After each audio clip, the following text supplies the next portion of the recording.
Olá, queridas irmãs, queridos amigos. Iniciamos mais um programa Alimento para a Alma.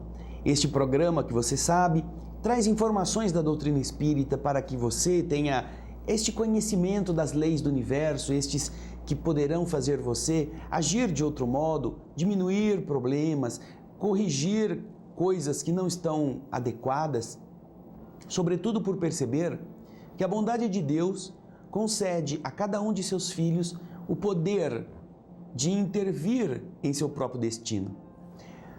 Você pensa que o destino é uma coisa que fica à mercê da casualidade, não é? Mas não é assim. Você tem um potencial de construí-lo. A sua inteligência te concede esses recursos e, ao mesmo tempo, você hoje está recebendo os efeitos daquilo que já fez no passado. Nada mais justo. Injusto seria que nós fizéssemos o mal e o nosso vizinho pagasse a conta. Alguns vão pensar, não seria tão bom isto. Mas e se fosse o contrário? O vizinho faz o mal e quem paga a conta é você. Você ia gostar? Então, por isso é que a cada um garantir-se-á o recurso do bem ou do mal que tenhamos feito.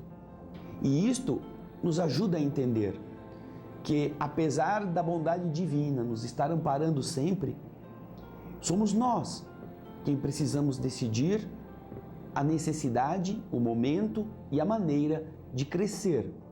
Por isso, nossos últimos programas estão tratando deste tema: combater o egoísmo e o orgulho, que são manifestações da nossa imaturidade, do nosso atraso. São atitudes equivocadas de um espírito imaturo, que quer tudo para si, como as crianças. Você já viu, não é? Crianças adoram pegar todas as coisas para ela. Ela está brincando com um amiguinho e os dois, cada um tem um brinquedo. Mas ela não está contente com o brinquedo dela. Ela viu o amiguinho brincar, que é o brinquedo do amigo. E aí ela tira do amigo. O amigo pega o brinquedo que ela abandonou e começa a brincar com ele. E quando ela vê que o amigo está gostando da brincadeira, ela quer o brinquedo de volta. Porque é egoísta. A postura egoísta, poderíamos dizer assim, ela é natural nos seres que estão desenvolvendo a sua capacidade de percepção das coisas, na garantia da sobrevivência. Mas se no reino animal irracional ela é uma ferramenta, no reino animal racional ela se torna um obstáculo. Se nós não combatermos aquilo que para os irracionais é uma forma de sobrevivência, em nós, esta maneira de ser se transforma num entrave para o nosso progresso. Nós não estaremos melhores se continuarmos a agir da forma irracional, que é estimulada pelo egoísmo. Então, estamos tratando de como combater o egoísmo, como vencer essas dificuldades. Por quê? Porque na nossa instância evolutiva, neste patamar em que estamos, somos nós aqueles que começamos a entender que as aflições são decorrência das nossas escolhas. E se há uma forma que nós podemos diminuí-las, é modificando o que nós vamos escolher, como vamos fazer as nossas atitudes, como vamos administrar a nossa vida. E então, utilizando um texto de um psicoterapeuta americano que tem uma visão espiritual muito profunda e adequada, parecidíssima com as noções da doutrina espírita, sem que isso seja um texto espírita, nós já temos comentado aqui aqueles passos para que você pare de criar aflições. Como combater o nosso ego para que essas aflições diminuam. Sobretudo para que nós observemos que nós não somos esse ego orgulhoso. A sociedade nos tem impingido esta confusão. Como nós nos comportamos, você tem que pensar em você, você tem que garantir o seu, você tem que ficar bem de vida e os outros que se danem. Todo mundo tem que competir, cada um olha para o outro e pensa que o outro tem mais, então você quer o que o outro tem. Esse ego orgulhoso, que não admite ser contrariado, que não admite perder, que não admite ser superado por alguém que saiba mais, que tenha mais, que seja mais bonito, mais inteligente, é a raiz de nossos problemas, daqueles que nós poderíamos ter evitado. E então esse texto está tratando passo a passo de conselhos que nos ajudam a vencer este sofrimento. Hoje nós estaremos comentando um outro item desta longa e profunda sugestão, essa estrada de sugestões para que nós modifiquemos o nosso modo de ser naquilo que a doutrina espírita chama de reforma íntima. É com estes conselhos, com estes convites que nós poderemos trabalhar o nosso problema. E então, queremos falar com você hoje sobre o quinto item. Você sabe que os orientais, quando vão meditar, quando estão orando, em algumas correntes, eles utilizam determinados recursos para o aprofundamento dessa meditação, para uma conexão melhor. E estes recursos são chamados mantras. Mantras são sons que se emitem durante a meditação para facilitar, para estimular este processo de ligação com o mundo invisível. E então é muito conhecido aquele mantra que às vezes aparece em filmes, aparece em reportagens, e a pessoa, às vezes, quando pratica o yoga, ela também é ensinada a fazer. É aquele Om. Este som, quando feito em processos de meditação, segundo os orientais, tem um poder de ajudar a elevação do espírito. Entre outros, não é? Isso aqui não é uma explicação profunda, mas um dos efeitos é esse. Mas, no quinto passo, no quinto conselho, nós vamos entender que o nosso ego tem um mantra que ele também gosta. Nós, como egoístas, temos uma canção, temos um som que a gente gosta muito de escutar. Quer saber qual é? Qual é o mantra do ego? É esse aqui, ó.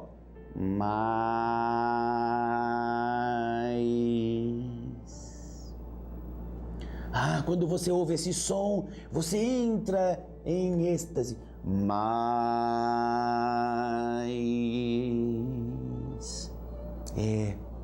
O ego adora ter mais.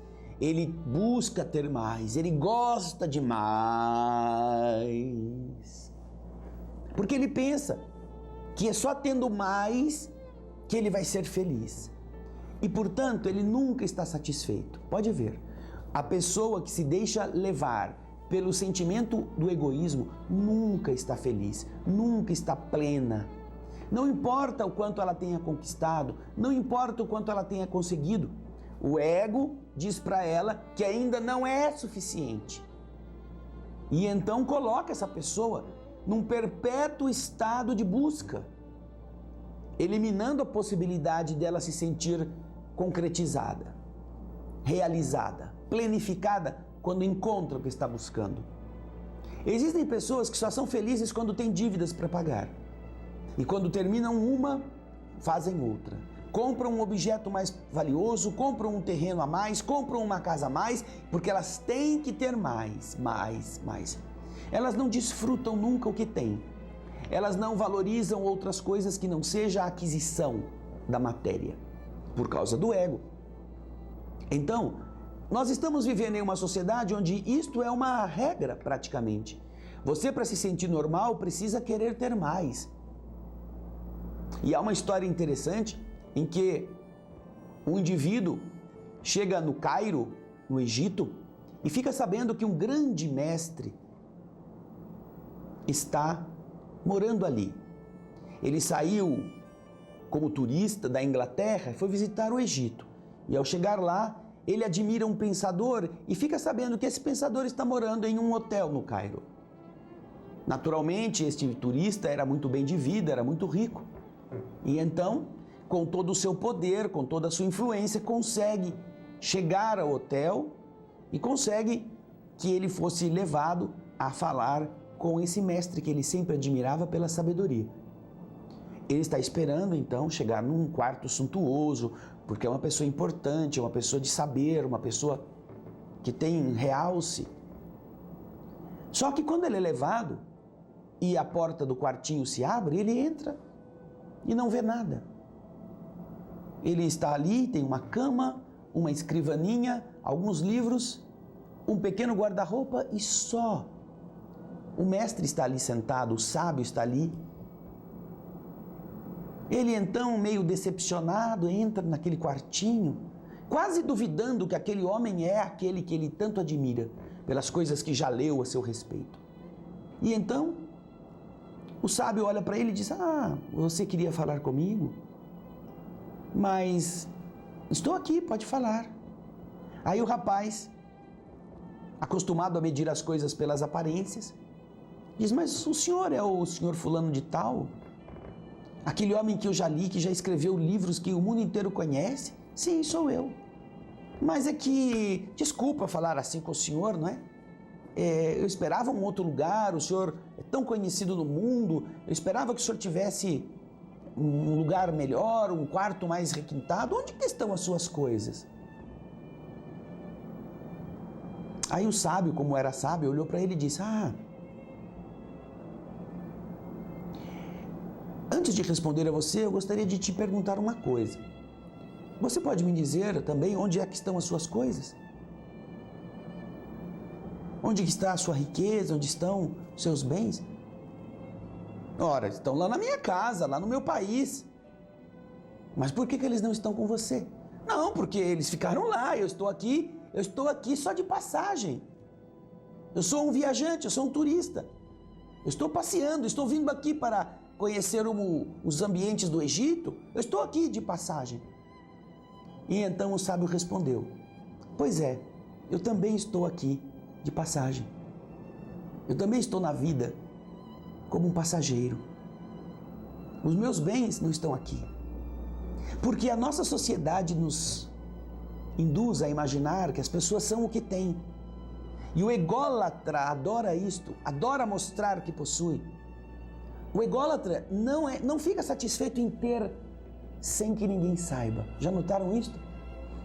Por quê? Porque ele é pressionado a mostrar a sua grandeza através do seu sucesso material. Muitas vezes, para muitos desses insatisfeitos e infelizes, eles já têm tudo para que a felicidade esteja a seu serviço.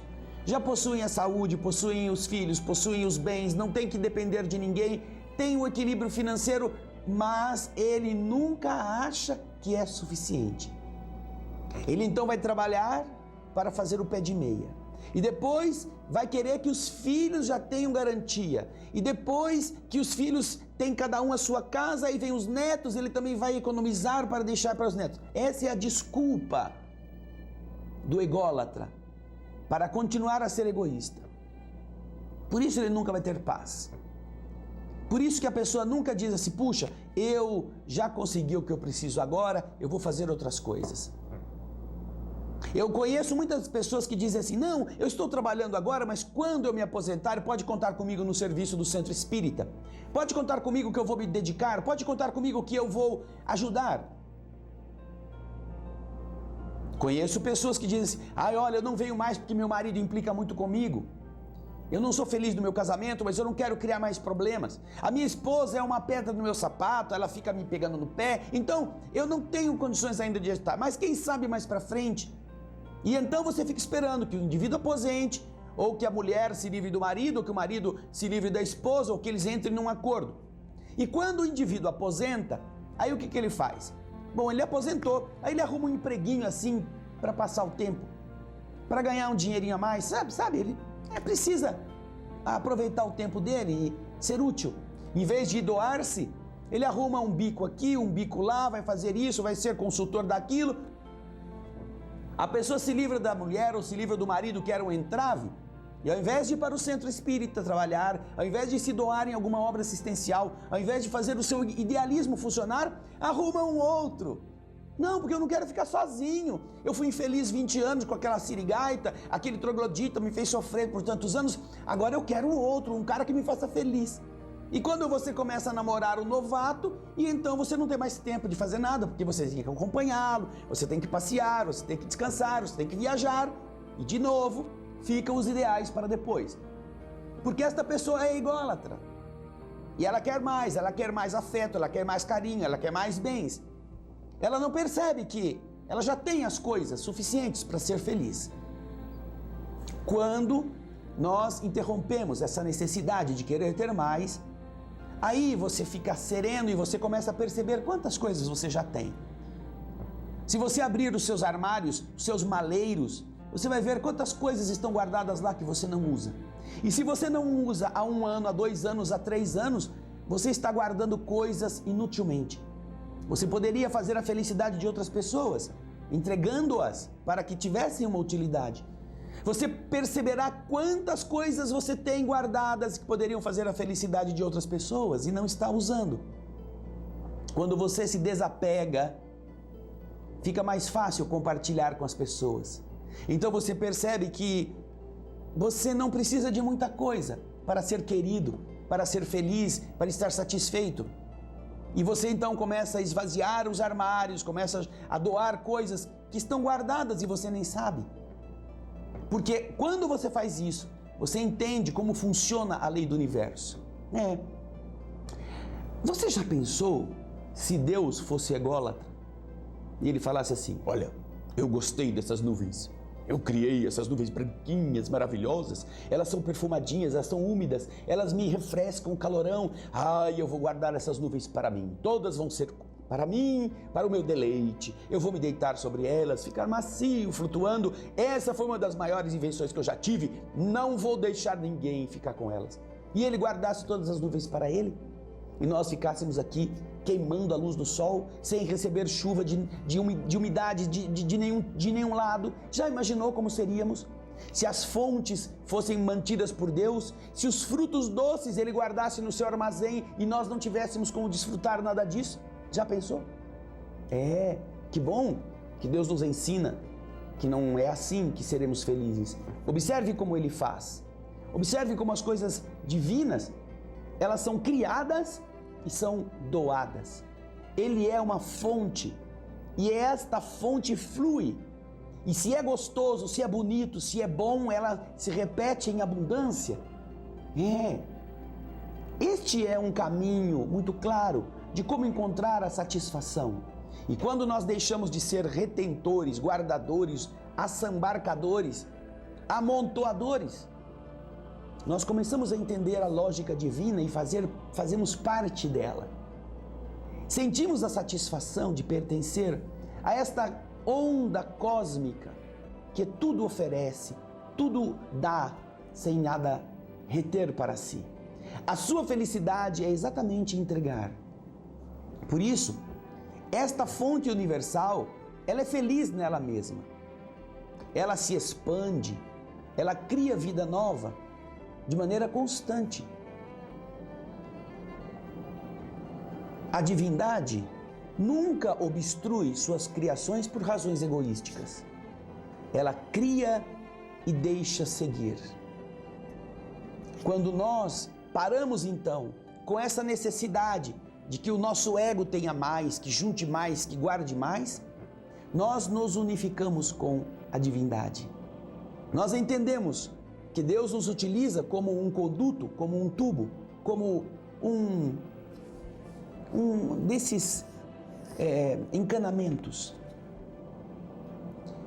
E através deste cano passa a seiva divina para que na ponta alguém a recolha. Se você entende que a sua vida é exatamente ser este conduto que liga a necessidade à fonte, você perceberá uma coisa. Enquanto lá na ponte, na ponta final, quem vai receber essas bênçãos pode recolhê-las em algum recipiente e levar para casa, você estará sempre repleto da seiva. Ela sempre estará enchendo o conduto. Ela sempre terá o cano completamente tomado por aquilo que ela fornece. Então você se unifica com a fonte, porque você a representa numa medida bastante importante, já que você não quer nada para você. Essa realidade nos faz entender aquilo que Francisco de Assis nos ensinou. É dando que se recebe. Se o cano não permite passar, ele estará retendo aquilo lá e aquilo vai apodrecer dentro dele. Mas se ele permite que o fluxo da vida possa passar por ele e chegar a outros, ele mais vai receber esta seiva para dividi-la.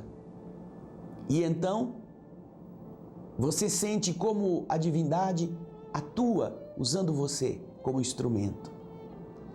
Algumas pessoas desejam ser cofres. Como cofre para guardar bens, para guardar papéis, para guardar títulos, para guardar valores, para guardar moedas. E ali se encerram fortunas. E elas se esquecem que, na verdade, ela não foi criada como cofre. Cada um de nós, você que nos assiste, você que está meditando a esse respeito, nós não fomos criados como cofres. Nós fomos criados como a casa da moeda, aquela que fabrica a riqueza. E você acha que para quem fabrica a riqueza é importante ser cofre e guardar toda a riqueza? Aquele que guarda a riqueza não tem como fazê-la, porque apenas quer retê-la. Ele se esquece de que é ele quem fabrica. Você fabrica um bolo, uma torta, um pudim e dá para uma pessoa. E essa pessoa adora aquele doce. Então o que ela faz? Ela pega aquele doce e come de pouquinho, de pouquinho. Ela vai economizando, ela não serve para nenhuma visita, porque aquele doce é dela, ela é o cofre. Ela não sabe fabricar. Você sabe. Então, quando chega alguém na sua casa e você quer que essa pessoa goste da sobremesa, você vai lá, pega os ingredientes e fabrica. A pessoa então se encanta com aquele sabor. Ai, meu Deus do céu, que coisa deliciosa! Mas antes não havia, você fez na hora. Você dá para ela a torta, dá para ela a sobremesa, ela leva para casa. E aí ela fica lá, pouquinho, para não acabar logo. Se ela soubesse fazer, puxa vida, se ela entendesse que ela fabrica isto, que ela pode ser uma agente, ela então não teria que ficar comendo de pouquinho. Quando ela tivesse vontade, ela faria uma torta e comeria toda a torta. Do mesmo modo que você. Se você sabe fazer, sabe uma coisa que você não faz? É guardar. Você gosta tanto, você sabe fazer, então por que você vai guardar e comer uma coisa velha? Quando você tiver vontade, você faz. E aí você come fresco, come aquela coisa saborosa, feita na hora. Esta é a sua destinação. Você é fonte criadora. Você é a casa da moeda, da alegria, da paz, da boa palavra, do amor ao próximo. Para que você vai querer juntar, para que de repente um golpe do destino faça a moeda mudar e toda a moeda que estava lá perde o valor. Tudo que estava guardado no cofre deixa de existir. De repente, o corpo morre. É como quando o governo muda a moeda. Essa moeda não vale mais. O cofre está cheio de coisas inúteis. Títulos vencidos, riquezas que não foram usadas, não foram aproveitadas, não foram desfrutadas. Porque o ego quer ter mais, ele não quer perder. Então ele junta, ele não se desfaz, ele não compartilha, ele não oferece. Quando muda a moeda, aquilo se perdeu. E quando chega a hora de ir embora, quando o nosso estado físico não é mais possível manter-se, então a moeda perde o valor. Mas se você foi usina, se você foi a casa da moeda, aquilo que você viveu e aquilo que você espalhou, sem ser egoísta, atestam que você atuou na vida, você melhorou o mundo à sua volta, pessoas ficaram mais felizes, pessoas aprenderam com você, pessoas saíram do desespero porque você as ajudou. Você deu de você, não só do que você tinha, mas do que você era. Por isso, aprenda com este exemplo da vida, que a beleza está em a gente compartilhar e que provavelmente você já está com tudo aquilo que precisa. Basta você observar o que tem. Basta você contentar-se com as coisas. Faça um exercício que às vezes nós sugerimos às pessoas. Feche os seus olhos e vai escrevendo num pedaço de papel todos os objetos que estão no ambiente em que você se encontra. Quando muito, você abre os olhos somente para escrever. Mas você vai de cabeça, você não olha. E aí, quando você terminar a sua lista e você escreveu ali todos os objetos que você de memória se lembrou, aí você volta o olhar para o ambiente e veja quantas coisas você se esqueceu de pôr ali. Todas estas coisas que você não pôs no papel, que você não se lembrou, não existem para você. Você não precisa delas, por isso que não se lembra. Estão ali, fazem parte de um cenário, mas são inúteis. Você gastou sua vida, gastou seu dinheiro e continua gastando sua saúde para limpar, para preservar, mas você não sabe que existe, não tem valor nenhum. Portanto, procure dar importância ao que tem importância. O egoísta dá valor às coisas inúteis como se fossem coisas divinas. Mas o sábio, ele sabe que está aqui só de passagem. Ele não se importa de ter poucas coisas, porque estas coisas são inúteis para ele. Servem-no para que ele possa dormir, para que ele possa abrigar-se, para que ele possa viver de uma certa forma com um pouco de conforto, mas tem um limite. É até ali que ele vai. Porque ele está de passagem. Para que juntar tantas coisas? Para que manter amarrado o espírito em todas estas coisas? O egoísta sofre com isto. O egoísta às vezes prefere perder um braço do que fazer alguma doação, ajudar alguém, ter paciência com os outros, porque ele é criança. Daí, se você quer parar de ter aflições, entenda que você não é mais rico porque tem mais coisa. Você é mais rico quando menos precisa delas. Certa vez, li em um outdoor, essas grandes placas que ficam com mensagens, a seguinte frase que eu não me esqueci. Existem pessoas tão pobres, mas tão pobres, mas tão pobres, que elas só têm dinheiro. Veja que frase penetrante.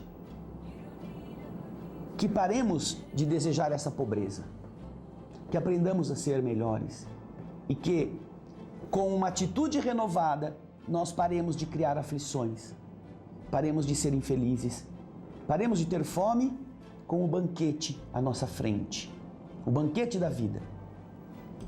Os espíritos amigos nos inspiram a procurar os verdadeiros valores. Deixe o egoísmo de lado. Pergunte sempre: você precisa disto?